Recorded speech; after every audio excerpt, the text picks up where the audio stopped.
নমস্কার। অনেক ল্যান্ডলর্ড একটু মুষড়ে পড়েছেন সুপ্রিম কোর্ট যে অর্ডারটা দিয়েছে যে 10 জুলাই 2001 আগে যদি টেনেন্ট মারা যায় তাহলে 2G আসবে না। দেখুন, সুপ্রিম কোর্টের ওপরে আমাদের কিছু বলার নেই যতক্ষণ ওই জাজমেন্টটা রিপিল হচ্ছে। তাহলে এক্সিস্টিং জাজমেন্ট যেটা আছে তাতে 2G যদি নাই করতে পারেন তাতে বাধাটা কী আছে, অসুবিধে কী আছে? এত বিমর্ষ হবার কিছু নেই। আপনার কাছে প্রচুর গ্রাউন্ড আছে, রিজনেবল রিকোয়ারমেন্ট, সাবলেটিং, নুইসেন্স অ্যানোয়েন্স, তারপর টেনেন্টের আদার অকুপেশনস, টেনেন্ট রুম বন্ধ করে রেখেছে, ইউজ করে না, ইত্যাদিতে প্রচুর গ্রাউন্ড আছে। সেকশন 6(4) নোটিশ দিন, 1 ক্লিয়ার মান নোটিশ, তারপর মামলা ফাইল করে দিন।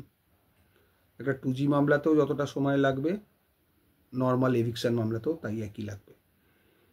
2G মামলাতে একটা অসুবিধা টেনেন্টদের পক্ষে যে ভাড়া জমা দেওয়ার স্কোপ নেই, আর প্লেন মামলাতে সেকশন 6(4) যে নোটিশ দিয়ে মামলাগুলো হচ্ছে সেকশন 6 মামলাতে ডিফেন্সটা স্টাক আউট হবে না ততক্ষণ যদি ওরা ঠিক সময় ভাড়াটা জমা দেয় 1 clear month from the date of service of summons.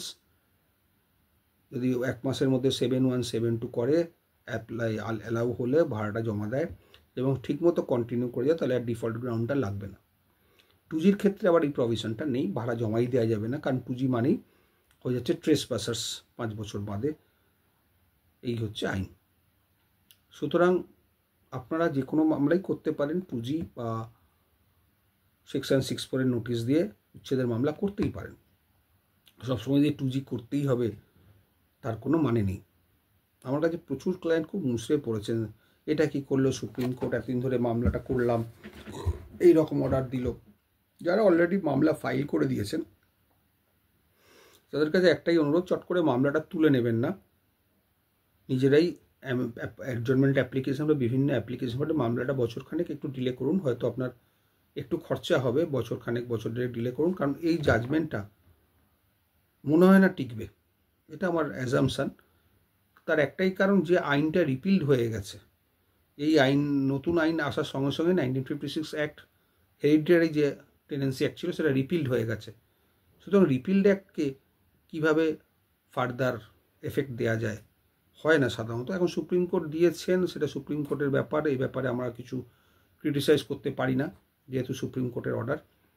কিন্তু যে আইনের ফাঁকটা রাখা আছে সেইটা দিয়েই বলছি, আপনারা অন্য মামলা ফাইল করে দিন যদি না ফাইল করে থাকেন। আর আরেকটা জিনিস, ধরুন 2001 আগে, 10 জুলাই 2001 আগে কেউ মারা গেল, ধরুন বাবা মারা গেল, তার ছেলেরা বেঁচে আছে, বাবার মা মানে ছেলেদের মা মারা গেছেন, ছেলেরা বেঁচে আছে। এবার সেই ছেলে মেয়েদের বা এক ছেলে, ধরুন সেই ছেলে যদি মারা যায় তার মেয়ে বা নাতি নাতনি কিন্তু হেরিডিটারি রাইট পাবে না, এটা কিন্তু মাথায় রাখবেন।